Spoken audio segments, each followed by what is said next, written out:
Welcome, welcome. Hello, hello, hello, and welcome to our Birds of Essex May edition. How are you doing, Matt? Not bad, you?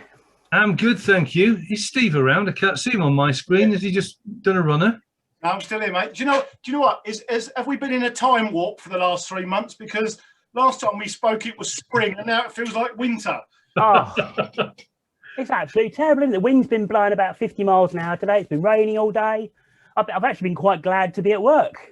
Well, I've been full on kind of the last month with some reading and writing and stuff like that. And there's been days when I've longingly looked out the window thinking, oh man, if only I was Steve Grimwade, able to go out professional birding, touring and leading groups. But today I looked out the window and thought, I'm so glad I'm not Steve Grimwade.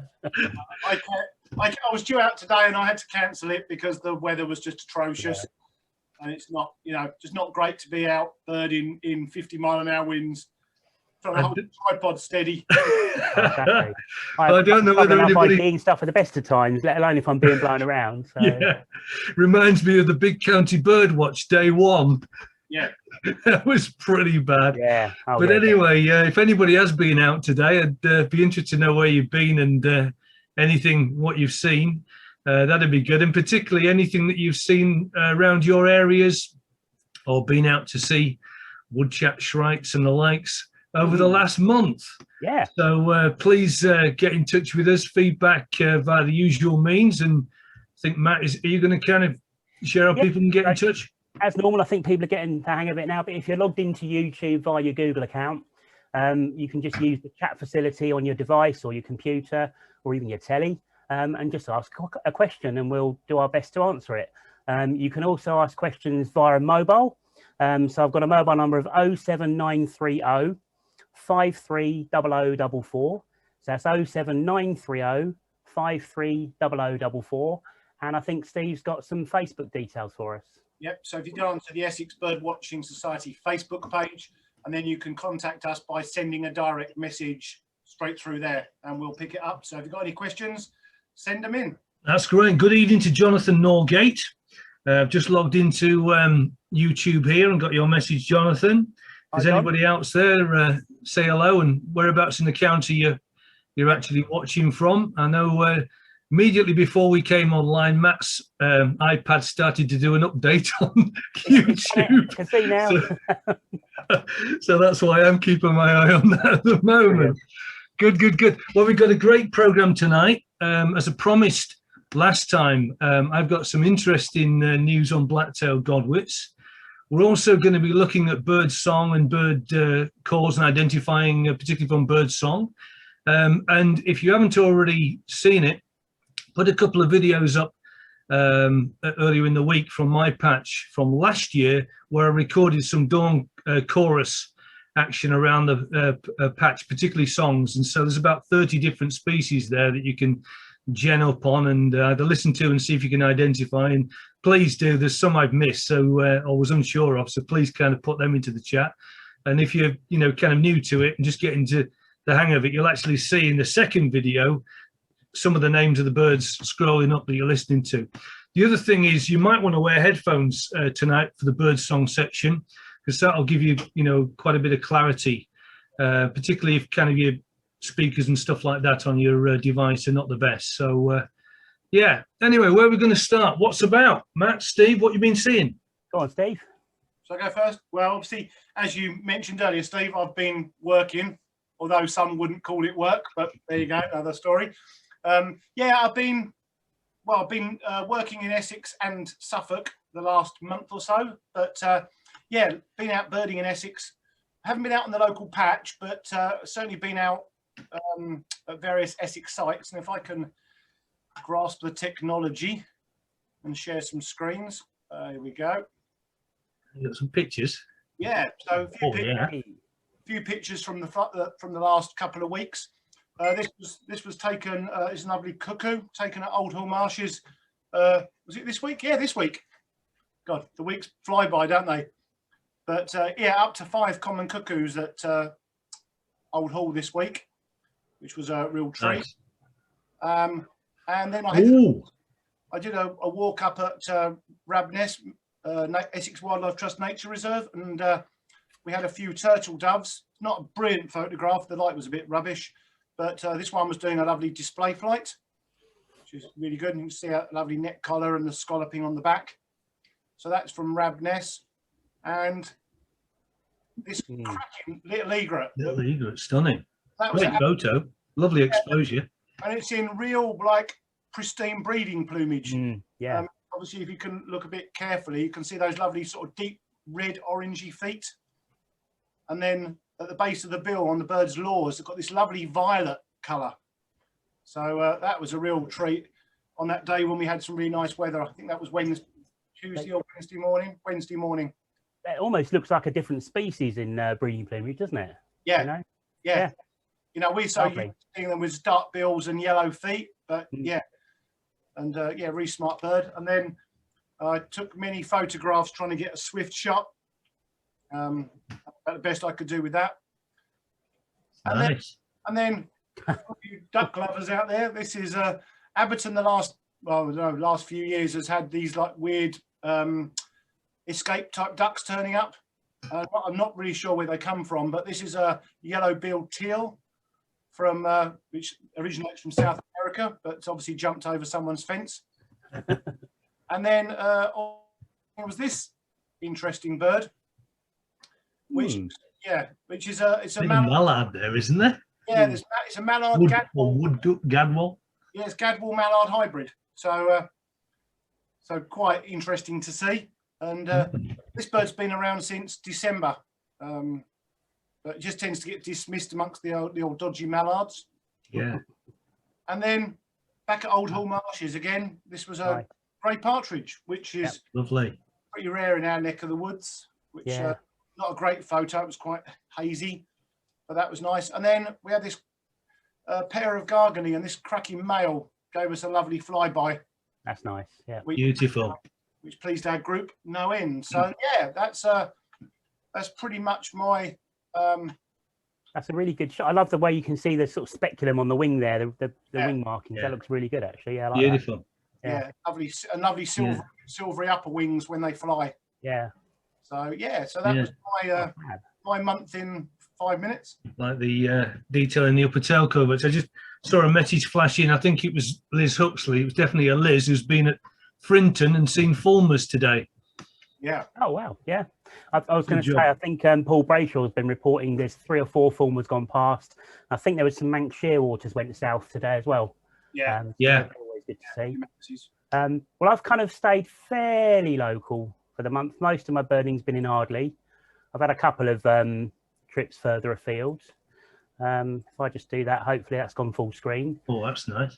So I just found it quite astonishing, really, how large a fish a great crested grebe can take. Because that to me doesn't look like you can swallow that in one go, but it certainly did, and it wasn't too much trouble. So that was quite interesting to see, and that was at Ardley.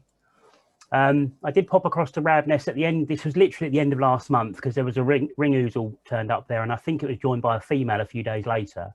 But I went late one evening and I was kind of waiting around for over an hour for this bird to show, and then it finally showed right at the very far side of the horse paddocks. So I just got a very distant record shot, but it's always nice to see a ring ouzel, male ring ouzel. Really pleased with that. Then back to Ardley. Obviously all the reed warblers have arrived now. I think there's at least 3 or 4 in the reed bed just off Lodge Lane.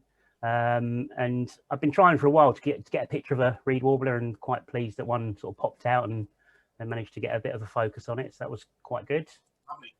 And then the mallards, obviously it's not spring until you've got a load of mallard ducklings swimming around everywhere. So this particular one, I know. I think, cover your ears anyone, but I think there's only about 3 or 4 of these left now, unfortunately. But they did look really sweet on the day, and on the way back to the car, they'd all huddled underneath her. So believe it or not, all of those, I think there's 9 ducklings, and they were all underneath her there. Obviously spread her wings and very quite protective of them. But I thought that was quite sweet. You got a little cheeky one there looking out. And then I was really pleased at Ardley to have turtle dove. I've only seen the one so far this year, just one evening. got out of the car and there was one purring away. So that was nice to see. And then I did a kind of a longer walk around the Ardley Reservoir because I found another path that goes across the gravel pits. And it goes near to where the sand martins are nesting. And when I was around there was a couple of buzzards having a bit of a courtship ritual going on above me. So that was quite interesting to watch. Back to the grebes, they've had the babies now. So the babies are being carried round on the back of Mummy. And Daddy's going backwards and forwards, busily catching little tiny fish and feeding them. So again, it's always sweet to watch that. Yeah. And then I did pop across to Islesford near Wivenhoe. And there was, I think I had about 17 Wimbrel in one of the field there. So again, it's always a nice bird to see in the spring, and their call is quite distinctive obviously as well. Normally gives them away. And then I'm really sorry, Steve, but I couldn't resist going down to I want to see it. I know, I'm sorry. Someone had to. So I did pop down there early one morning and managed to get a couple of good views of the woodchat shrike. So that was actually a lifer for me. It's my first lifer of the year. So I was really pleased to see that. Really, really good bird. Superb. Yeah, what a Absolute Finally, back to Ireland, a couple of shots. This one just made me laugh, really. It's the swans are nesting there, and they're being quite territorial as they do. And for some reason, the geese always want to try and get as near as they can to the nest. I think they play a little game, and the swans are always really keen to chase them off. So kind of managed to get a bit of a shot of that in action. And then I managed to catch up with a couple of blackneck grebes in the county. I can't disclose where because it's a slightly more sensitive site, but they were showing really nicely. A couple of shots of those. Always beautiful to see in the breeding plumage. I don't know if they're quite as stunning as a Slav, but they do look really smart in their breeding colours. And then red kites at Ardley flapped over my head, which was nice. wow. There are lots of red kites locally. I mean, I think we've touched on it before. You know, you often see them over the A12 as you're driving along. Yeah. Quite regularly see them over Colchester, between Colchester and Ipswich as well. And I know they're in the valley by Nayland. I think that it's quite popular for them now. So they're really getting more prevalent in the county, which is great. And then finally, a couple of days ago, went to Old Hall Marshes for the afternoon, and this lovely barn owl popped out and sat on a post and then flew off over the sea wall. I see it's got it's That's kind of my monthly pictures, but I think I've seen about 110 different species locally. So Good. not too bad. Brilliant. Yeah. Is it over the month, Matt? That's since since the beginning of May. Yeah, so it's in the last sort of 3 weeks or so. Yeah. Lovely. I just had a look at my totals before tonight, kind of knowing that you guys usually, or certainly Matt kind of is on top of his, and I've seen, and this is all pretty much birding locally. I think the furthest I've been outside of my local patch is Bowers Marsh, and that's kind of, walkable within a day. And I've seen 135 species for the year and 65 in the last month, but I've only been able to get out probably about once, maybe twice a week.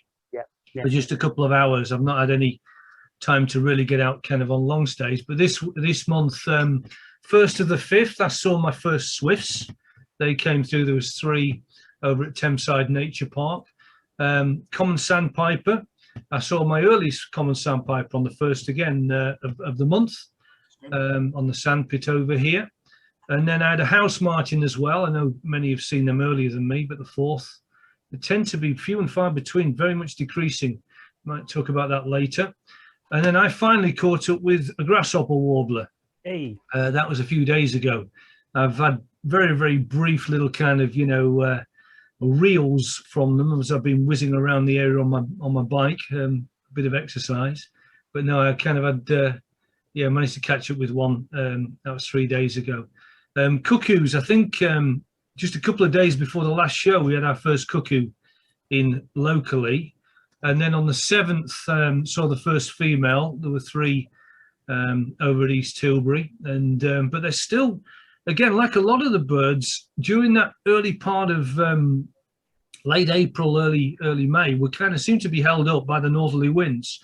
And we just kind of got odd-eyed, white throat one morning, just a couple, and then one reed warbler, and then suddenly a week later, everything kind of into the kind of end of the first week of May, everything seemed to kind of come, and suddenly kind of, for me, going out a week later, the reed beds were full of reed warblers buzzing, and it's been a really good year for sedge warblers around here as well. I'm hearing more sedges than I've heard for a while, and also nightingales. I know some of our guys, Pete Warland and some of the local birders, have been out looking and found new territories of singing nightingales. So that's encouraging. We don't know whether they're from some of the displacement areas where the Lower Thames crossing work has been, survey work has been undertaken, which is a strong former nightingale area. But yeah, it's encouraging to hear them.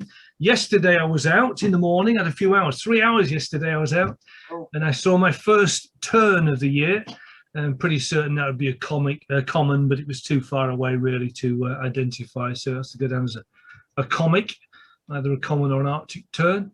And there were hundreds of swifts over at Cliff, which I was looking at.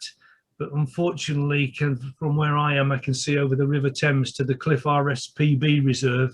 And there was no sign yesterday morning of the collared pratincoll that had been reported the night before. Cracking bird, that would have been nice to turn up. But as Paul Wood says, we are due something of a rarity. What am I missing? Greenshank. Not seen some of the guys locally have seen greenshank. We got one or two around. Sandling, they've been seeing them locally on the river, but I had a good look yesterday. Had 4 summer breeding plumage dunlin among about 18 ring plover, but no sandling. We did have locally earlier a short-eared owl in May, but that's not unusual. Doesn't necessarily mean to say that there's any breeding activity going on, just generally passing through. But one of the major rarities was found by Paul Wood. And if I can share my screen here, I've actually got a little bit of video footage of it. And I think this was last weekend when Paul Wood was down at East Tilbury and looking at the mud flats, he saw this. I hope that's kind of... Oh, brilliant. Fantastic. I hope that's smooth enough video for you, but there was a mole out on the mud flats. Oh, silly little thing. Oh, Poor little thing. I don't know whether it kind of, you know, went on a trajectory after a ragworm rather than an earthworm, or whether it just kind of came out of a hole on the side of the riverbank and dropped onto the mud flat. But he's obviously a mole that doesn't live in a hole. But very interestingly, down at East Tilbury a couple of years ago, I was out one morning with Paul, and we saw this commotion of this gull kind of diving on something, got our bins on it, and there was a stoat, looked like a young stoat that was right out, kind of, you know, the mud flats go for hundreds of meters down here at East Tilbury when the tide's out. And this stoat was, I don't know, a good 150 meters out on the mud.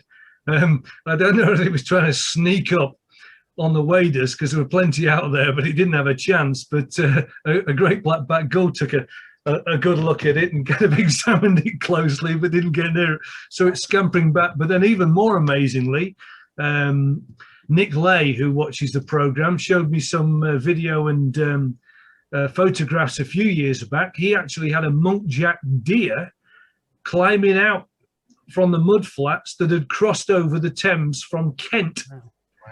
So, Gosh, yeah, you never know what you're going to see on the mucking mud flats. So No. back to your pratincoll, Steve. Had you seen it from your patch, would you have counted it? If my feeder in Essex, it would have been.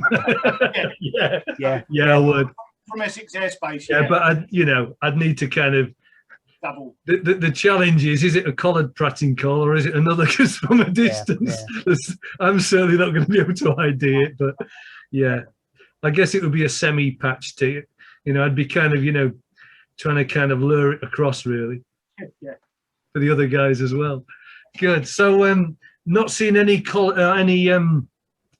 doves, unfortunately. Many of us locally have been looking and listening. And for this will be the second year we've had none in this area that any of us have seen, as far as I'm aware, which is tragedy, really.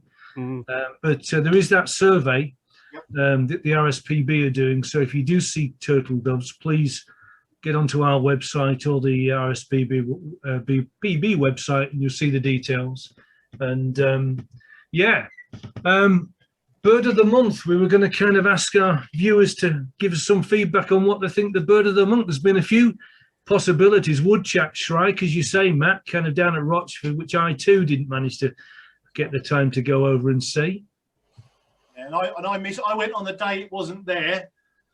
The last, yeah. So we must talk about that really. So I think there's been a two or three golden Orioles in the county as well over the last week or two.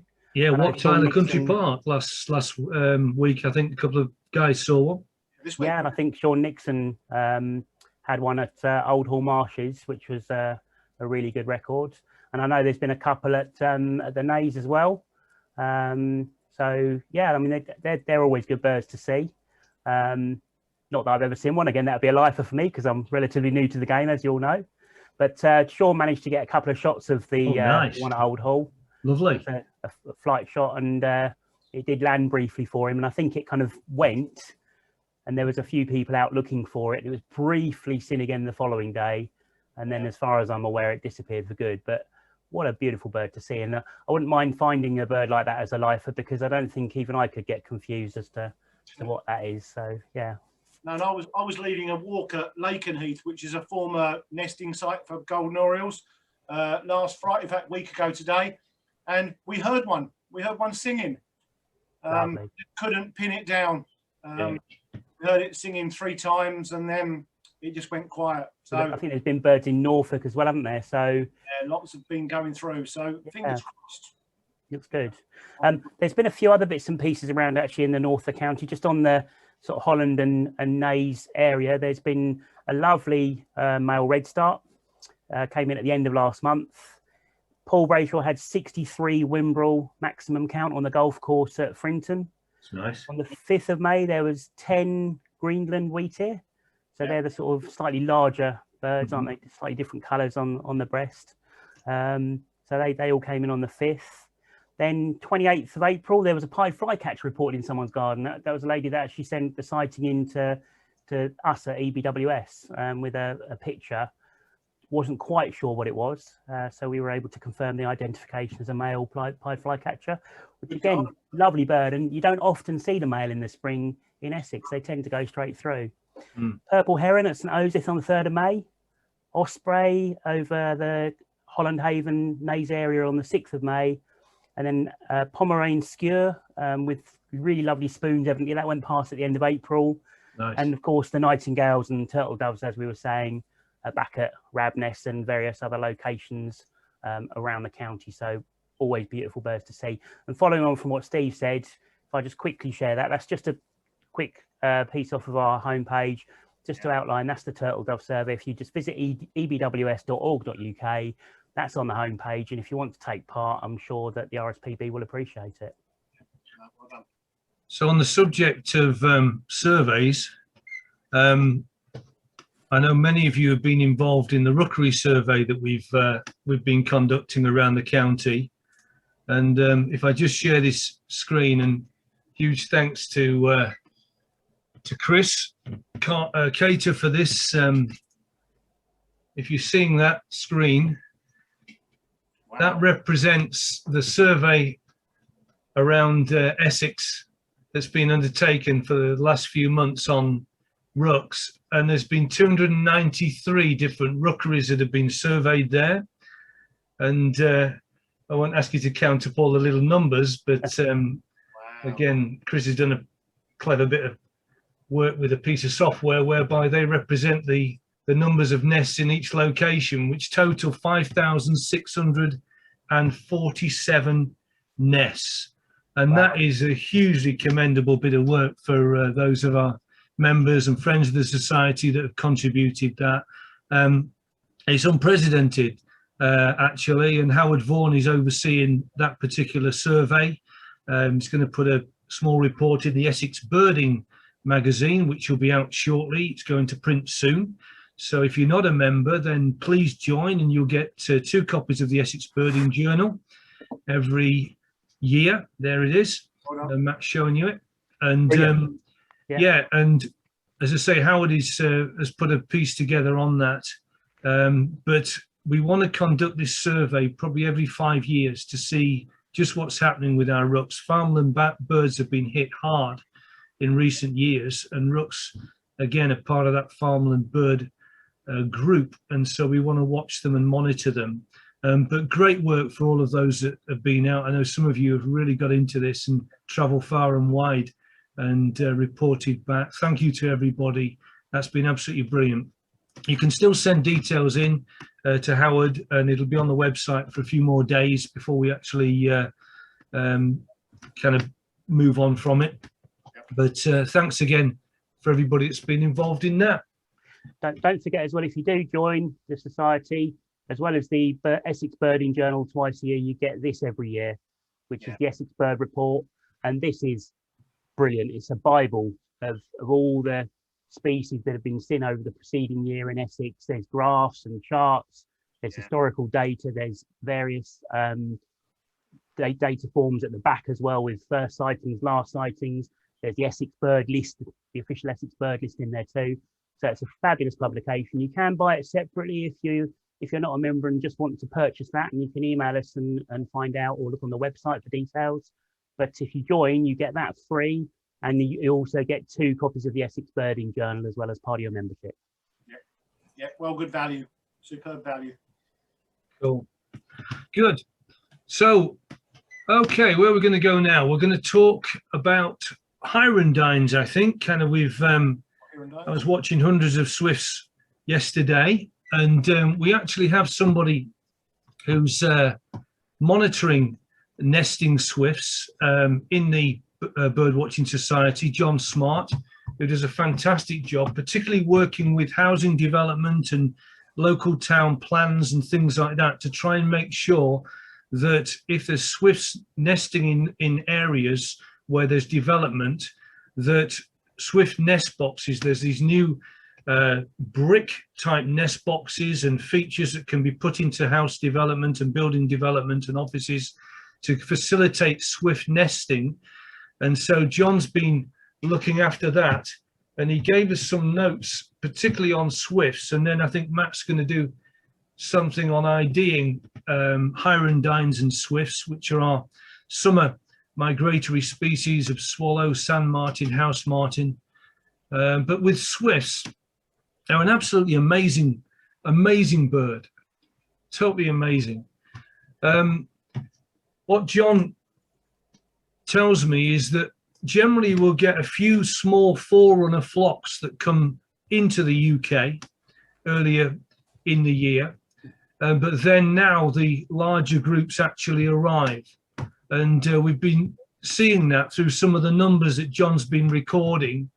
And so we had, kind of the big flock 200 over Hanningfield Reservoir on the 29th of April. And then there was approximately 500 over Abberton on the 6th of May, followed by approximately 2,000 over Abberton on the 8th of May. So a real build-up. Hey. Did you miss that, Steve? Oh, that was me. Was that you reporting that? Were you counting them all? Yeah. Do you know what? The air was it was a horrible day like today, wet, rainy, and they were feeding over the reservoir. And it was an amazing sight. Brilliant. I'll give you an extra brownie point if you can tell me what they were feeding on. What they call Chironomid midges. Oh, come on.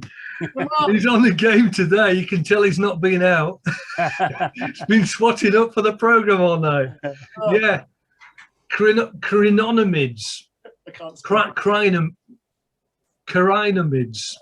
Not like aquatic insects to me. And they arise in their trillions off water bodies, and the swifts are using them to refuel before going further north. So what he does say, which is interesting, is it seems that the swifts, from the data that they currently have, and this is yet to be really kind of detail studied, but it seems that the swifts that come into Europe and Europe and go further into Northern Europe actually head east and don't come through the UK, like a lot of other birds, like golden orioles and woodchat stripes and things like that, wrynecks.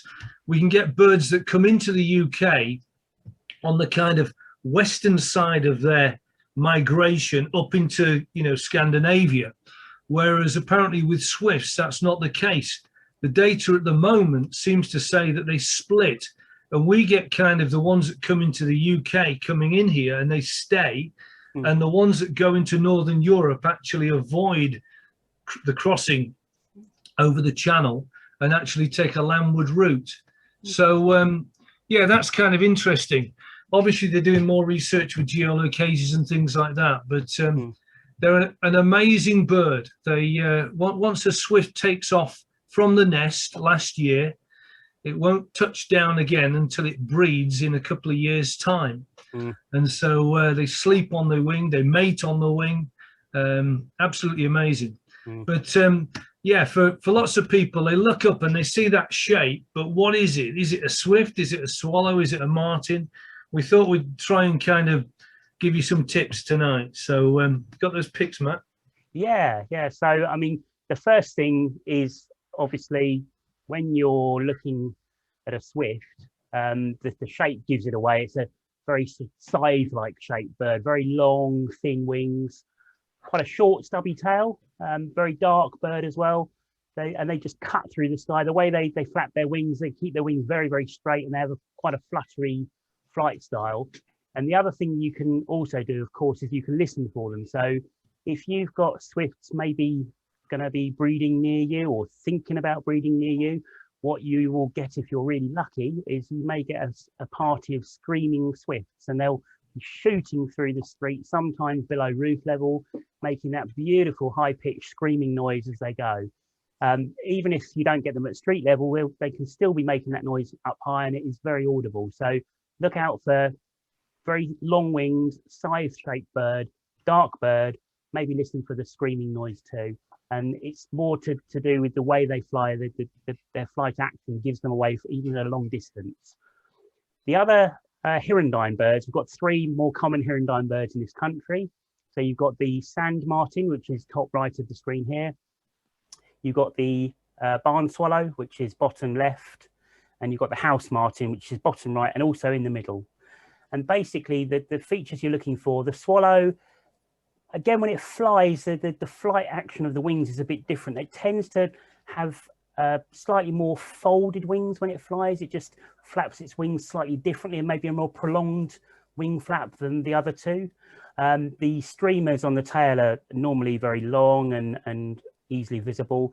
You've got a beautiful white underbelly and white under the wings, the auxiliaries.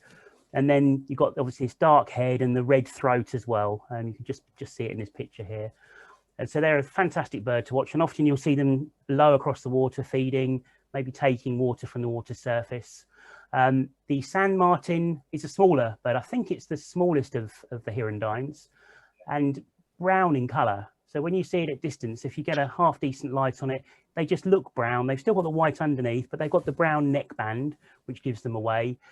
Brown underwing as well, and they have a beautiful sort of buzzing call. They do sound quite fun actually when you get them near to you. They're chasing each other around close overhead, and they're just buzzing away as they go.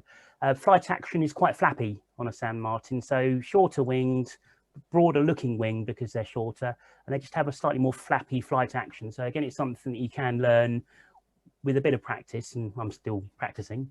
And the house martin is the one that often you'll get them in and around housing estates if you're lucky, because of course they nest in the eaves of our houses. And the house martin is a very much black and white looking bird. So you've got the very striking black cap, very white underbelly, no breastband at all on the house martin, slightly paler underwing maybe than the sand martin, but there's not that much in it.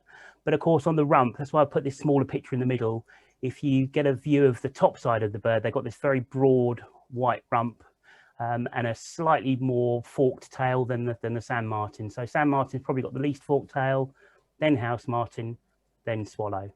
But they're all fabulous birds to see, to be honest with you. I mean, I'm happy if I see any of those birds when I'm out and about. And again, it's just listening to them as well. You've got the buzzing of the sand martin, you've got the chattering of the swallow, sort of an in-betweeny noise the house martin makes, and then the screaming of the swift. So they're beautiful birds. Nice presentation, Matt. Well done. Good Keep job, your eyes Matt. to the skies, everyone. Basically, when you're out and about, just look up. You know, if you've got a nice blue sky, if you look up and if you concentrate, quite often you won't see anything, but then just put your bins up, and often you'll actually see them up there, and then you can start picking them out from the flight action and the markings. Yeah, sometimes, especially swifts, they fly incredibly high. They go right up, and yeah, kind of watching them with the bins. The other thing is, if you are watching them, what's always a good tip is if suddenly you kind of hear them alarm calling or disappear, that's a good prompt to look out for a hobby, because they'll often kind of prey upon them as they're on the move, and particularly when they've got youngsters just fledged. Cool. Well, in a minute we're going to go on to birdsong, but first of all we're going to kind of get some feedback. So I think did I see there somebody's giving a big shout out to the bar-tailed godwit that have been at Abberton. I think that was Jonathan. Summer plumage bar-tailed godwit at Abberton was very confiding. He's kind of, you know, kind of definitely a bird of the month for Abberton. I think Tim Hayward was asking why do we only do the Rookery Survey every 5 years, which is a good question. Yeah, good point. Yeah, we'll have a chat with Howard. You know, it might be something that we maybe for the first few years at least, maybe, and if people are willing, go out next year and have a look again and see whether there's any difference. I guess the answer to the question with surveys like that, and correct me if I'm wrong, is probably that 5-year period gives you enough time to establish more of a historical pattern in trends. Yeah, I think traditionally year on year is going to be fairly similar normally. I think traditionally rookery surveys were generally done about every 10 years. Okay. But in the changing climate that we find ourselves in, I would agree, you know, kind of certainly need to be done more frequently, and when you just need to keep our eyes on what's happening. Things are changing fast. And of course, there's nothing to stop people keeping their own records for rookeries they've seen locally anyway, and keeping your own records and your own up to date. That's right. The county recorder as well, because it's all helpful stuff, you know. Yeah, one of the things that on that topic, Mick Tracy hopefully will be on one of these programs coming up soon, and so we'll be able to introduce him. But Mick Tracy is our county recorder who kind of looks after all of the data and disseminates it to various sub-editors of the bird report that we have. And he was saying kind of that we need more breeding bird data, and that's the great thing about the Rookery survey. It's a good start there. Yeah. But please, if you're using Bird Track, or even on the notes on the website when you're recording, if you do it that way, if you see any breeding activity of birds, kind of, you know, a pair of birds in a suitable habitat, or even singing males with the nightingales, and particularly those kind of, you know, birds that we need to keep our eye on particularly, then please get that data down on Bird Track. There's actually a second screen in the comments box where you can actually pull up all of the breeding data criteria, and then that finds its way to Mick. And so then we're actually getting not just the fact there's a record, but, you know, if there's breeding going along, or fledglings, or, you know, these of a nest, don't put the nest out in the public domain. That's not wise at this time of year. But certainly on Bird Track, you can do that. We've got some more comments on YouTube. Sorry, we've got Neil Murphy. He said there seemed to be a few more turtle doves around this year compared to recently, which is good. Yeah. We've also got Jonathan Norgate says there's only one pair of swifts in Langenhoe so far. So fingers crossed they'll pick up. I don't live that far away from Langenhoe. I'm in North Colchester, and I must admit, directly locally to me, I haven't had that many. I've had maybe a dozen or so over Ardley Reservoir, but I haven't really had anything over home so far. So there's still time. Hopefully they're going to be in, and as Steve was saying, maybe they'll be feeding up at a reservoir or somewhere that's good for a food source, and then they'll disperse to their breeding ground. So hopefully you'll see them shortly. Jonathan makes another good point, Matt, that swallows can appear different in terms of plumage, and light makes a huge difference when you're looking at these birds as well. Yeah, you don't often see that blue iridescence on a swallow that you do close up. And then Richard Chew also puts a vote in for the bird of the month being the woodchuck shrike, which he wants to comment and note for Steve Grimwade that he went on the last day, on the 11th of May, just before it left. Thanks for that. That cheers me up no end. Thanks, Richard. The only positive note from going on the day it wasn't there is there was Stuart Reed, who lives up in Sudbury. He pointed out some plants called mouse tail, which is quite rare, and I've never seen it before. So I didn't get a decent bird, but I got a plant tick, so that was good. Can't be bad. Free cloud. Richard's Starting to also get said- worried for you, Steve. Wasn't it earlier in the week you were looking for some military orchid or something or other marching around the field? Yeah, I was up in Suffolk and yeah, military orchid, but they weren't need another 2 weeks yet. They're not quite out. So got a couple more comments from Richard. So he had another spring highlight. He had a male pied flycatcher on his local patch in Langdon. That was on the 13th of April. And he's had his first swift from his flat window in Langdon this morning. But the first of the year seen at Canbywick on the 5th of May and on his local patch on the 7th of May. So he's had his first one from his flat window this morning, which is nice. Nice, good stuff. the weather's been atrocious. So hoping that I think next week the weather's supposed to improve from about Tuesday or Wednesday onwards. So hopefully they're out feeding like over the reservoirs, like we said, and then a bit of sunshine, they'll be back into the nesting areas. Cool. Crossed. Good. Well, as we go to bird songs and Matt gets things sorted out, I just thought I'd show you on, if you are familiar with this, forgive me, but there's a website called Xenocanto, spelt there XENO-CANTO. And this is a database for those that record birdsong to actually record and upload their bird songs to this particular website. And so you can search, as I've done here, for a sedge warbler. If you're unsure about a song, you've read about it in Collins or your bird guide or whatever, and you want to make sure what you heard might be the particular bird, this is a great tool for that. I don't know whether my sound will work. If it doesn't, forgive me, and Matt's will. Yeah, you just basically search for the bird that you want. They're graded here in quality. Generally, you want to try and go for the A kind of listed birds. It tells you where the location was. So here's one in Great Britain near Dunwich, Suffolk. And you just kind of press the play there. Are you hearing that, guys? No, I don't think so. Not quite. Oh, yeah, sort of, but not, yeah. A bit slow.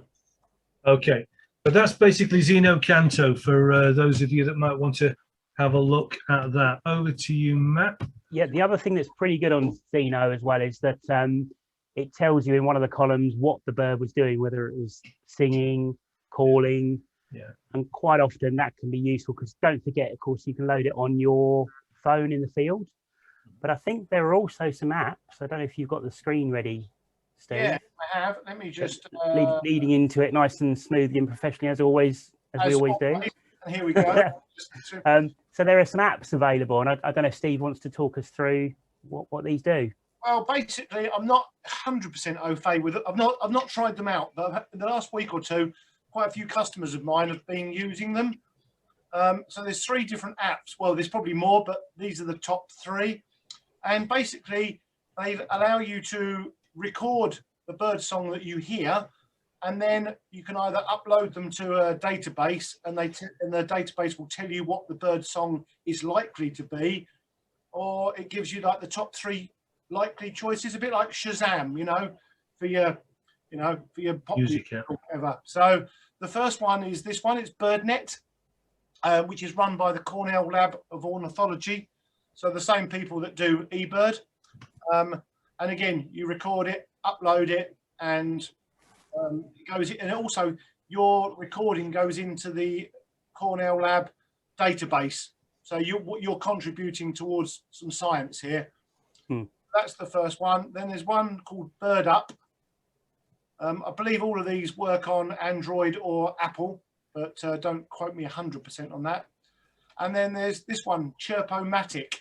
I like that. Catchy name. And I saw this one, a customer of mine, Yvonne, she had this on her phone last week up at Rabness, and there was a missile thrush singing, and she recorded it, and it was the answer. It told us what it was. So pretty nifty piece of software, I think, on these. So yeah, so they're coming on. I might try and download one this weekend and give it a go. Yeah, I think that looks like they're very useful, to be fair. And obviously all your phones have got recording facilities on as well. So even if you don't have the app on your phone, you can still record what you're hearing, and then you can always use a website such as Zenocanto when you get home. And I've done this on more than one occasion. And you kind of go through and you're listening to your recording and trying to compare it with what's on the website. And it's a really good way of learning as well, more than anything else. It really is. Yeah, and particularly if you're unsure of a bird in the field, then on the dictaphone recorder on your phone, just record it, and then you can kind of share it with other people. And one thing I would say is I have a little microphone. This is made by Rode, R-O-D-E, and it's one of their video mics. Are you sure that's not that mole from earlier on? Yeah. I found it on East Tilbury Flats, mud flats. Washed it up and it's turned up okay. But yeah, it just plugs into your phone, or it can plug into a camera. In fact, actually, for those of you that have watched the Dawn Chorus video that I put up, or if you're going to watch it later, this is what I recorded that on into my camera, a Lumix G7. So yeah, and you can get a lead to fit an iPhone as well, but it kind of clears it up and it takes the wind noise out. Oh, nice. Just before we play some songs, Tim Hayward said, I presume he's referring to the Rookery Survey here. He wasn't sure sometimes if it was looking at an abandoned old nest or a half-built new nest, or if we should only be counting nests that we can see are definitely occupied. I think it was kind of any sign of rooks, wasn't it? And then maybe make a note as to whether... We were really trying to identify rookeries, and obviously as the season went on, there were sometimes multiple people visited the same location, and some actually were able to identify that, you know, there were certain nests that were active or not. But, you know, the really kind of for the first one, we just wanted to look at kind of rookeries that were actually still appeared to be rookeries with nests either from last year or, and to be perfectly honest, in my area, a lot of the nests were blown down over the last year in the storms. So there's a high chance that if there were nests there still, you know, certainly now, it would be a current nest in sight. And we've also got, where are we? Richard Chew has said Canvey Wick is highly recommended. 4 nightingales and at least a couple of cuckoos on his visit on the 5th of May, plus good numbers of all of the common summer warblers, most notably Willow Warbler. So Willow Warbler, certainly in my experience locally, I'm finding it quite tricky to find Willow Warbler in Essex, really, and it's certainly in any regularity. Yeah, Richard's right. I went down to Canvey Wick early in the month as well, and it was really good for Willow Warbler. Yeah, really good. Brilliant. I think there's grasshopper warbler there as well, which always good. And Laura Healy is so hi Laura. She said have been playing around with the BirdNet app recently and found it generally very accurate. Although I did cough once during a recording and it came back with almost certainly bittern. Brilliant. That's brilliant. I don't know if you can tick that or not, but if BirdNet says it was, it might have been. That must have been a pretty deep cough, Laura. Oh, that's superb. Fantastic.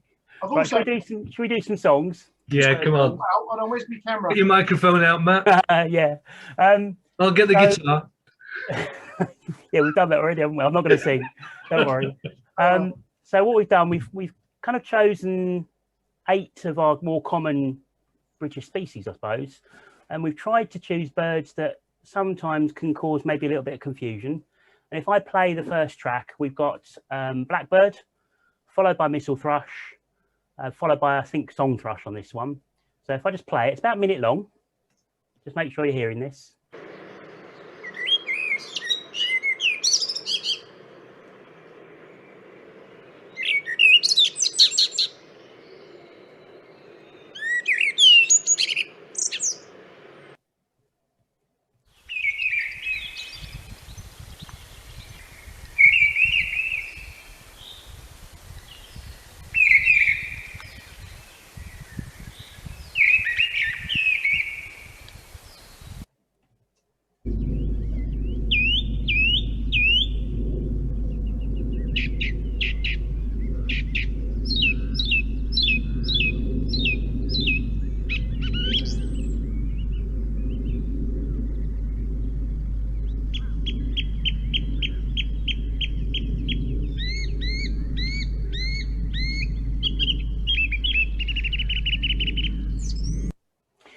So that was the blackbird, mistle thrush, and song thrush. So what do you think, guys? When we're listening for those three species, what are you guys looking out for on those three? I think the repeats are the thrushes, aren't they? Song thrush, particularly. Blackbird and robin, sometimes you can kind of get a little bit of a mix-up, particularly at distance. But yeah, it's a kind of a stronger song, I find, the blackbird. Yeah, very fruity. But mistle thrush, song thrush, what would you say, Steve? Well, to be fair, mistle thrush, I have to say, in my personal opinion, I hear very few singing. Mm. Apart from this one up at Rabness the other day, I haven't heard one singing for like a couple of years, I don't think. I tend to find that blackbird is quite a mellow. So I try to think of no, yeah. It's kind of the phrasing and the pitch is the things that pick them out for me. So the blackbird, it also tends to end with a kind of a little twiggly bit. Mm-hmm. I don't know if that's the right technical word, but it kind of sounds mellow, but then it's got a twiggly bit at the end. So if I play it again, hang on.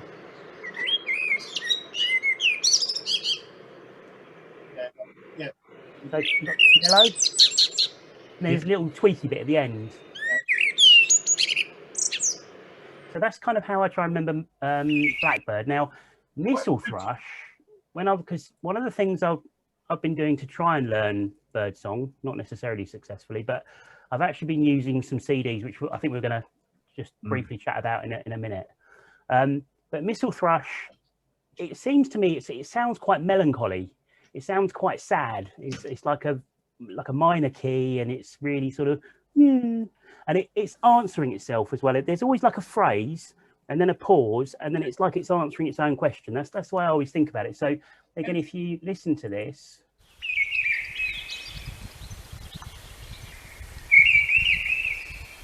and it's really, it's like sort of, how are you feeling today? Not that great. And it's kind of got that sort of, soulful, melancholy kind of feel to it. And I mean, I actually love the sound of mistle thrush, and it echoes out wherever you are. You can hear it in the distance, and it's just that phrasing. It's kind of question, answer, and all a bit down really. And as Steve was saying, song thrush for me, it seems to sort of pick a phrase, and then it kind of goes, oh, I'm quite good at singing that, and it sings it a few times, doesn't it? Yeah. So yeah, it tends to repeat. I won't play the song thrush again because it's quite a long clip, but yeah, it is in sort of repetition, normally 3 or 4. Yeah. So that's those three. So hopefully that might help people to pick out those. And if anyone's got any questions while we're doing this, please ask, and we'll do our very best to answer for you. The next selection we chose was blackcap, robin, and dunnock. So again, if I just play these, make sure we're hearing them. Oh, hang on a minute. Oh, technical issue, that's not playing. Why isn't that playing? Well, that's going, Matt, and getting that sorted.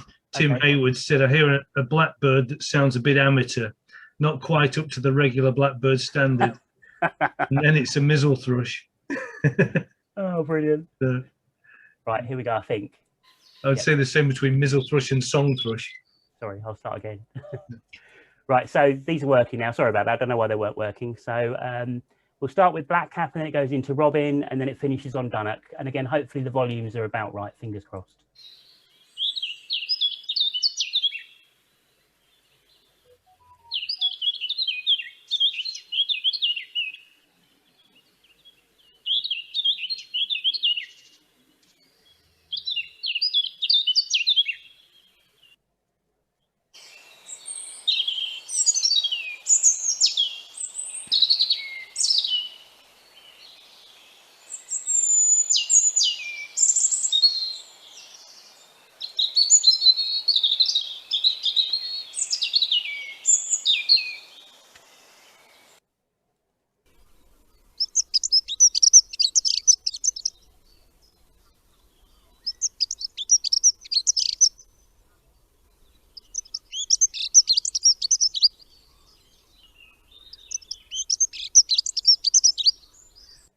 Okay, so there we go. So Yeah, Blackcap at the beginning, few phrases, then Robin in the middle, and then Dunnock to finish with. So what do we think, guys? Yeah, Dunnock's always a really sort of slightly scratchy, very fast, isn't it? Yeah. Incredibly loud as well. You know, like almost Wren volume sometimes. Do you find that with Dunnocks, you kind of won't hear one for weeks and months, and then suddenly kind of there'll be a particular week that they're just all everywhere, Singing, yeah. you know, and you just, what is that? And because you haven't heard one for a long time, it's, what is that? You know, kind of, oh, it's a Dunnock, yeah. And then you kind of have to tune your ear in. But yeah, minimal kind of note and range and more scratchy for me. Although I can mistake Whitethroat and Dunnock and kind of have to give them a second look. I did that the other day. Or even Sorry, go on, Steve. Sorry. Yeah, Blackcap and Dunnock can be a little bit sometimes. Yeah, I think Dunnock for me, it doesn't really go anywhere. The song, it's kind of, as Steve was saying, it's not quite monotone, but it's all at a similar pitch. Yeah. And it's at a similar sort of pace as well. And it's just like a diddly diddly diddly diddly diddly, and then it kind of stops and doesn't really have specific phrasing that I can make out. It's just a flow. Yeah. I think Blackcap, to me, Blackcap always sounds like someone walking along and whistling and just having a jolly good old time, you know. Not that I can whistle, obviously, but just doing that kind of thing. And that's the way I'm trying to learn birdsong. I'm trying to, when I hear a bird, I'm trying to imagine somebody or something in a particular situation to help link that bird. So for me, Blackcap is always really bouncy, happy, you know, walking along, whistling a song. And then the Robin, it's just about the trills, really. Robin is obviously higher, it's a higher pitch than Blackbird. And it's just trilly. It's just got that beautiful. I mean, if I just play it again, it's such a wonderful song.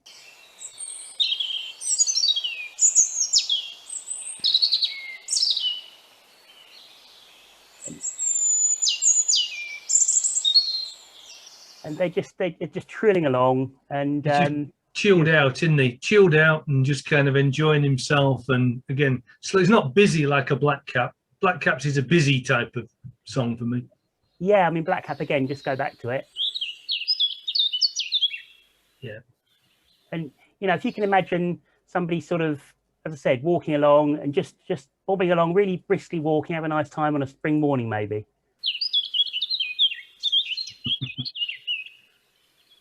And it kind of works. But obviously, Blackcap, I think they're in the same family as Whitethroat.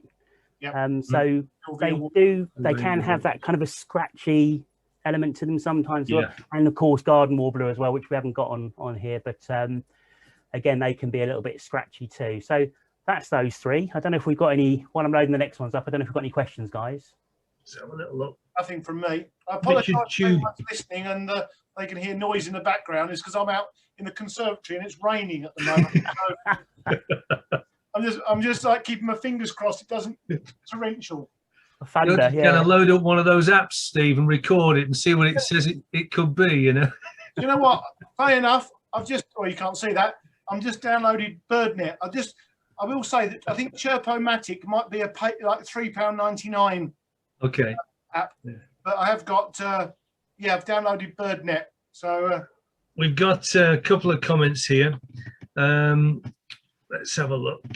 Laura Healy. I struggle distinguishing Garden Warbler from Blackcap. Yeah, a lot of people do. Any tips for separating these two?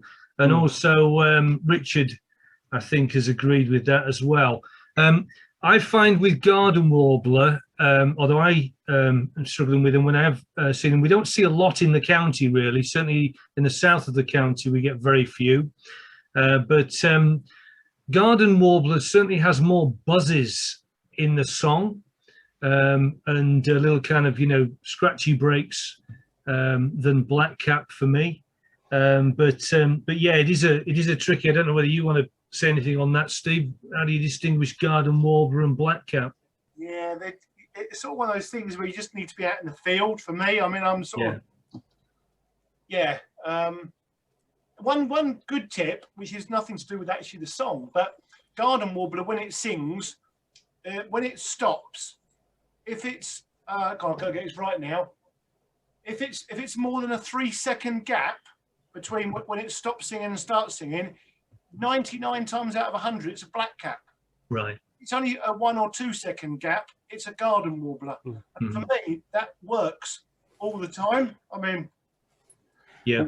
I had my first singing garden warbler about a week or so ago at Ardley, and because I've heard so many blackcaps this year, I knew it was garden warbler straight away. But what put me onto it was the general lack of those sort of fluty, bouncy notes that I was talking about. There aren't as many of those, and the phrasing it tends to sing in longer phrases than blackcap. So blackcap's phrase may go on for, I don't know, 3 to 5 seconds, and a garden warbler can go on a couple of seconds longer, maybe. It rambles on almost, doesn't it? Yeah, a bit more sort of warbly than a blackcap, really. A blackcap is more whistly and a garden warbler is more warbly. And one tip that somebody gave me, which does actually work, if you get familiar with Blackbird and then imagine a blackbird sped up. And a blackbird song sped up sounds very similar to garden warbler. And I suppose you could maybe apply it to blackcap as well, because they're both part of the same family. So it's a much busier song and longer phrasing, not as much flutiness, and it just sounds like a blackbird on drugs. I don't know. Probably can't say that on here, but performance enhancing drugs. Just did. But yeah, no, I think there's, you know, it is about kind of getting out in the field, and if you get familiar with blackcap with one of them, then other bird songs that are similar but different do start to stand out. Occasionally you'll get, you know, kind of trapped by one and find out after 40 minutes it is a blackcap, as my wife and I spent 40 minutes listening to something that we thought there was a reed warbler, a blackcap and something else in the bush, but it turned out to be one blackcap. But I had a sedge warbler the other day, convinced it was a sedge warbler, and it was a blackcap, and it was a blackcap doing sedge warbler. Yeah, it was incredible. We just had a message on Facebook from Heather Short, who said that she's loving your description and jaunty movements. Me too, yeah. I have to cut down on the coffee, I think. Well, as we do talk about odd bird calls, again, there's always something, maybe even, you know, kind of, I think you're going to come on to this chiff chaff. Matt, I think we got lined up. Pete Warland was out and he heard a chiff chaff, and then suddenly it turned into a willow warbler. And it was looking at the same bird singing, and it was singing both a willow warbler song and a chiff chaff. He even wondered whether it was some kind of a hybrid. I don't know. I think you said you'd heard something like that, Steve, before, didn't you? Yeah, you often get these like mixed singers, and they sort of do chiff chaff and a bit of willow warbler, or So it seems to be quite a bit of mimicry, isn't there, kind of going on with the warblers? Yeah. I think they just do that to confuse us, don't they? I think. Exactly. Yeah. So we've got a couple of comments actually. We've got Malachi Taylor. Hi Steve, it's Malachi from the Fingering Hotel last year. And he's just said, well done doing these every month. He really enjoys them. So thanks Malachi. And I think we all remember you from last year and how keen you were. We do, so thanks for watching. I'm glad you're still birding. And anything else on here? Richard Chewer said, does anyone know what blackbirds do during the day? His local male sings for about 3 hours from 4 a.m. then goes quiet before resuming for the evening session from around 7 p.m. Yeah, just out feeding and obviously often feeding, nesting at the moment. So I mean, our local males here are just backwards and forwards all the time in the garden. So, but actually, it's interesting you mention that, because there is a kind of a timeline of when the birds start and stop singing, and I think blackbirds and robins do tend to be the earlier starters and the later finishers as well, don't they? Right. Yeah, because obviously in the bird world, if everything sings at the same time, it sort of like defeats the object of being heard by the female. So they almost have their little like slots. Yeah. You know? Rich has just raised a comment that he thinks whistly and warbly might appear in field guides courtesy of Matt, but he's not sure about on drugs. Brilliant. Right, here we go. Andy Goody had a blackcap mimicking nightingale and a reed warbler recently. On that subject as well, song thrush often mimic nightingales. I've been fooled by one of those, but generally I take that as an indication that there could be a nightingale in that area. So I kind of try and visit at a time when a nightingale might be singing. I've actually found one or two like that. It's quite interesting. Sorry, I was going to say, it's quite interesting that Matt, when he played song thrush earlier, almost sounded redshank. Yeah. Like, I was going to comment on that. Yeah. I don't know where he got them from, but kind of they seem like coastal birds because they're different songs to what the song thrush mimic down here. Well, funny enough, one of the ones that I stumbled across, and I just downloaded them from Zenocanto, to be fair, because you can download from there as well. It's kind of a public domain thing. And one of them was a song thrush doing curlew. And it was doing curlew really brilliantly. I've had starling doing curlew outside my house. I actually woke up and thought there was a curlew outside, and it was a starling on someone's rooftop. So yeah, birds, we all know they're great mimics. And I think one of the things that you sometimes find is when you get the migrant species come across, particularly birds like marsh warblers that basically sing 99% mimicry, it's interesting that some of the birds will sing some species and some sing others, and that's way above my level, but you can hear different species coming in on the different birds depending on where they've spent the winter, I guess. Marsh warblers are a classic example. I mean, many years ago, the Birdwatching Society I led a coach trip down to Marcanterre in northern France, and with Jerry and the others, and there was a marsh warbler there, and there was a French scientist there, and it mimicked 27 different species. Wow. While we were there, including, you know, it would mimic blackcap and all that sort of stuff, but it was also mimic African species. Wow. You know, testiculars and tinkerbirds and stuff like that. So yeah, really interesting stuff. Brilliant. I'm pretty sure I've read somewhere that nightingales, for example, I'm sure it applies to other species as well, when the male sings, the more variety to the song will tell the female that the bird is older, because it's managed to pick up more mimicry, more other species, and more other songs from other nightingales maybe. So the more varied a song, the chances are you've got a stronger, older male and better to breed with, which is quite interesting. Good. Right, should we do chiff chaff? Couple more, Matt. Yeah, so we've got, now these two we chose very common species again, but people can get these confused. If you listen, you can hear why.